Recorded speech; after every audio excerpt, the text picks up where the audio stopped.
Ms. Olson, in your testimony, you mentioned the adjustments to the deductibility of interest expense would need to be considered in connection with any further moves toward expensing capital investments.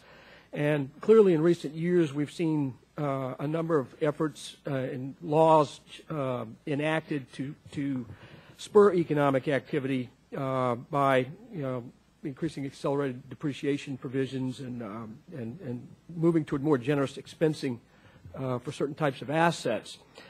And at the same time, we have the interest remaining as a deductible expense. So talk a little bit about the distortions that could be created. Could we, in effect, see negative effective tax rates and other types of distortions? I'd like all of you to comment on that. Thank you. Yes, the short answer to your question is yes, we would see negative tax rates. I think it's sort of one thing to do it on a temporary basis where you're trying to spur some investment, accelerate some investment. It probably doesn't have the same impact, but certainly if you're going to do expensing on a long-term basis as part of fundamental tax reform, then you do need to look at interest expense. I agree. It's any time that you're allowing borrowing to invest in an investment that's going to throw off tax-exempt income, you've created an opportunity and an incentive to engage in tax arbitrage.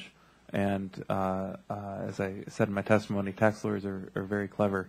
And once they spot these opportunities, they're going to try and design structures to take the fullest advantage.